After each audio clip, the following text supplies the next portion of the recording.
general think of the defense's efforts I was going to say Saturday, on Friday? Oh, I thought they were ready to play.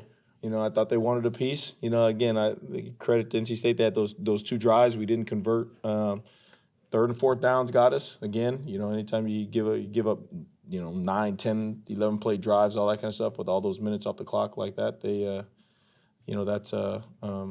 that's a direct result of converting on third and fourth downs. But for the most part, I thought the things we worked on in practice showed up. I thought the attitude that was taken on the trip from the very get-go worked. I think the changes that Coach made, you could see him actually apply it and put it in there. They were more businesslike. And again, I don't know if you guys saw it, but they're towards I think after their last score, we go back out on defense, and one of the first guys out there is Daryl Jackson, right? And he runs out there and he's geeked up and he's like, let's go, let's play ball. And then we hold them, they punt, the mishap on the punt happens, and guess what? The first one out on the field is D-Jack, and he's like, let's go. He's like, I don't hear no nothing, like, let's go, rallying the troops. The second time that the punt happened, the first guy out on the field on defense is Daryl Jackson. Like, nah, let's go. You know what I mean? And so that dude, man, got a lot of respect for that young man, going to get drafted really, really high in the draft. And he could have easily been the first guy to be like, nah, what's going on, blaming, point fingers. He was the first one out on the field waving the defense on like, hey, we're going to go get a stop right now. And it's no coincidence why we played okay on defense, because of guys like that. I was actually going to ask you about that sequence and just how the guys are processing it. I mean, you do get stops when you have to get them, but then the offense goes right, the other team's offense goes right back out again. Yeah. And just not getting the results despite some positive plays. Yeah, I mean, but the results. Again, our job is to stop them, right? So you go out there and stop them. Punt deal happens. I mean, the special teams are 80% defensive guys anyway. So that's just a defensive play basically. So didn't happen. It's like us not getting a stop. That's fine. We went back out on the field, got a stop, and then even then, the ball's on the 14 or whatever. Guys, they're playing their butts off. They had to go for it on 4th and 7, and again, kudos to them. They made the play. It was a one-on-one ball. Duty actually touches the ball. You know what I mean? So you talk about the game of inches. He touches the ball, but they tried to line up, tried to get us to jump off sides. Discipline, nope. They called the timeout. Ran the offense back out there. Had a great call. I think one of the Twins was coming scot-free up there. If we had just made him hold it for one more second, we're gonna sack him again. And we just got beat one-on-one. That's football. But those guys' attitude was right. Their mentality was right. They wanted to play football, and they executed at a high level. And there's a couple plays in there again that you want to have back. But that's a skill. That was a skilled offense. They can run the ball. They were doing that against everybody. The quarterback, he gets hot. The receivers. The tight ends. I mentioned the tight end group. They throw it to number 7 there for the touchdown. That not many people are going to do that. Throw it to a tight end on the game's on the line, but they did, and he made the play. So, but the guys were ready to play. It was fun to watch them, and now just told them again that they're going to have to answer the call again, right? We'll empty that bucket, and today was the first step in showing how they want to play and their attitude come Saturday at 4:30. So it was a good day. Following up when you mentioned Daryl and his energy in the game, the effort that he's put together this season, someone who could have didn't go the way he wanted to from a win-loss perspective. Yeah. Say about him that he's continued to be engaged, maybe even gotten more so as the season's gone. Yeah, it says everything about him. It just shows. I hope and I pray that it shows everybody who's thinking about drafting him what kind of investment they're going to make in that young man. You know what I mean? Like, he's been a great teammate. He's been somebody who's been coachable, who is fun to coach. And you talk about investing in a first-round draft choice, and I'm like, that shows it right there what he can be. He had one of his most dominant performances, and you go back and watch the tape. They left him one-on-one a lot, and every time he was one-on-one, and he could do this and get off a block and make a tackle. He made a tackle, like it wasn't even close. Like, he was making a tackle. But there's a couple plays in there where it was on the perimeter where they throw the ball out there. And he's showing up. You got, again, 6'6", 330, and he's showing up out there running. And I pointed out in the defense, he is running his butt off to go play as hard as he can for his teammates, for FSU, for Coach Norvell, for everybody. That's enough said, man. That's action on the grass. that's enough said. You know, I've been saying all year he's one, if not the top interior defensive lineman in the country, and he just keeps on showing up. He just keeps on showing up. So I'm grateful for him.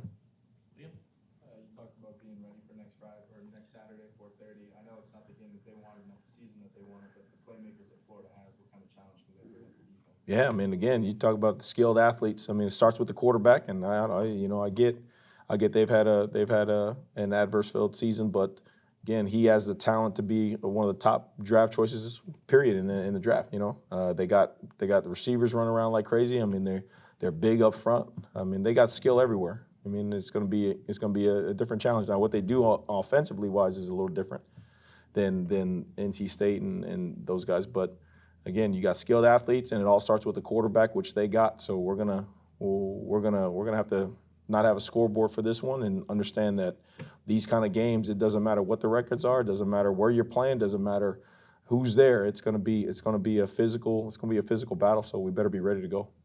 Chris, I know it's still in season, and obviously you got a game to plan for, but we may not see you after that game. Is your intention to be here next year at this point? Have you given that thought? Yeah, you know something I don't? I'm just Yeah. asking you. Yeah, I just celebrated my wife's birthday with my kids, and the church is right across the street. Like, there is nothing that I have going on. Zero. I mean, I got to worry about going to family dinner with my wife and watching my boy play basketball here at McClay, and my daughter play soccer. That's all that's on my mind right now, and making sure that I do everything I can for the guys. I don't know if you guys understand this, but like, as a football player, you know, your snaps are numbered, and this is the last time that some of those guys, probably the high majority of those guys, I'm just talking defense, but even as a team, they will never play football ever again in their life, ever. Okay, ever. I owe them that respect. Like, 100. I better have a great game plan. The coaches better be on it. I better say the right things. I better do everything for those guys, because I remember your time is numbered. So I better do them right. Staying on that topic, I guess, a little bit, and I know some of those guys will be playing the last game, but this defense has some young guys on it, some young guys to build around. When you foresee, and I know you still have a game to play, but with the statement that came out today, when you look ahead to next year, seemingly a lot of the staff will be coming back. What excites you about this defense, the pieces that have been built in 2025 going into 2026? Yeah, you notice, like, I've said top 25 defense, and I believe that one of the best defenses in the country. And then you go out there and you play, and I truly believe you have an off season where you're very calculated in what you do and you work on. And now that you see how people are going to attack you, and you see all those things, you develop the guys that you have, you add to the roster what you need in order to become great, and then you put your feet on the grass. And I believe that this could be a top 10 defense. You know what I mean? That's how it works, though. You got a whole bunch of guys playing ball, and then those passes that went through people's hands one year, now those guys coming back and whole off season stuff, now those guys are catching the ball. The tackles that you missed because he was 1 yard away, now they understand the defense, they understand what they're looking at, they understand how to attack. Now they're making those tackles. You know what I mean? So I believe that there's a lot of talent, young talent in there, and given the opportunity, like, it'll be fun to watch both sides of the ball develop. Late in the game, you guys had even before the punt stuff, who has a chance to pick. It looked like it might have been a strip sack. Couldn't tell. I don't think they reviewed it whether or not the ball came out before he Yeah. went down or not.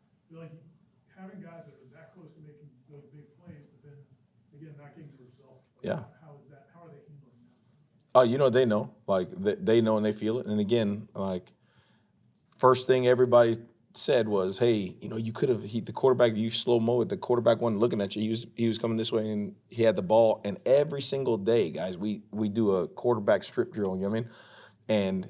And his response was crazy. It was, I can understand, it was one where he's like, Coach, I didn't want to go for it because I didn't want to miss him like I did at Pitt, And I'm like, I get you. That is the thing that, again, confidence, development, putting him in those positions where now you're going to see those sacks become sack caused fumbles, you know what I mean? And I showed the guys today, even it should have been reviewed, but we didn't give them a chance to because we didn't recover the fumble fast enough. We should have recovered it right now and got up and made them say, yo, let's go to replay and let's see. And because in the guys in the box said it came out that we should review it, but he said we didn't recover it fast enough. So it's like, well, again, all learning moments, right? So for the next time that happens, that we can be better. That statement earlier from the administration, chairman of the board of trustees, who's like probably the most powerful person in the university, said there'd be structural changes. Yeah. Have you talked to Coach Norwell about what he would define as structural changes, and if that would include people under you? Would you be willing to assess them and hold them accountable and move forward with other people?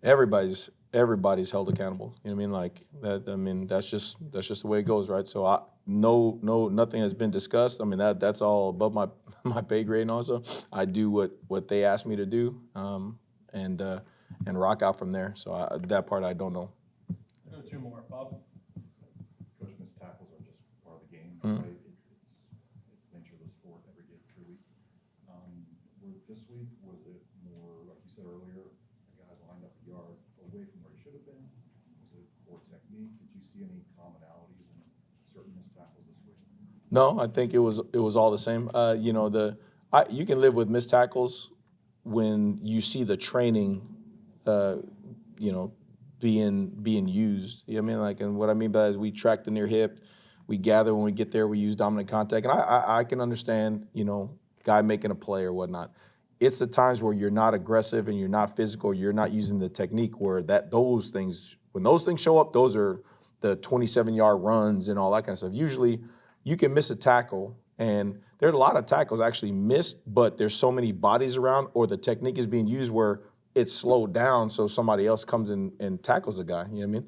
So between effort, between technique and fundamentals, all those things, like, you can get away with some of that stuff, but the one thing you can't get away with is intent. You gotta get there, and you gotta want to tackle. You gotta want to be physical. You gotta want to. And some of those, like you saw a couple guys, like they didn't run up there with that intent. And sure enough, like, I think the second longest run, we got a free guy, we got a free hat that should hit the quarterback for about 2 or 3 yards, but we didn't go up there wanting to go hit somebody and knock him out. Well, guess what? Well, then he's going to gain 16 yards if we don't do that. So those you can't live with. Those are unacceptable, but you can live with the ones where you're practicing and doing your technique.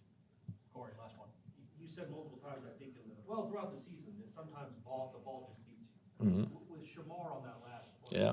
it seems like it's pretty darn good coverage, as you even said, he got a finger on it. Yeah. The ball just beat him. But how, as a young guy, do you not let him feel like the world is caving in on him that he gave up a touchdown in that spot? Oh, it did. Like it. Oh, yeah. Because again, what you don't realize about Duty was he played his butt off. He made a couple big time plays where they were cracking the safety. So you see him come off and replace, and made a couple, the longest run of the game, the 27-yarder. He actually is man coverage, turns his back, sees the ball coming at him. The receiver grabs him. He throws the receiver down. The receiver is kicking up and tripping him, and he runs and he dives over there to trip up the running back. He played his butt off, man. And you talk about the ball beating him by this much, and now everybody saw that play, and now everybody's like, man, you suck. It's just reminded him, like, that's the game. Like, those plays he will make. He's going to make them. Like the leverage, he should have been better with his leverage. You know what I mean? That's just a young guy, heat of the moment, last play of the game, inside versus outside leverage, knowing who it was. That's a tight end. We have a certain technique that we use on tight ends that we don't use on wide receivers, right? Didn't do that. You know what I mean? So again, those little things like that, again, young guys playing, like in the heat of the moment, okay, man, like now you understand. It takes putting your hand on the stove to learn those things, and he knows. He was the first one distraught, and it's like, yo, it didn't take away from you playing your butt off, man, as a freshman, and he's only going to be better for it. Okay, thanks, John. Thank you, guys. Thank you, guys. Appreciate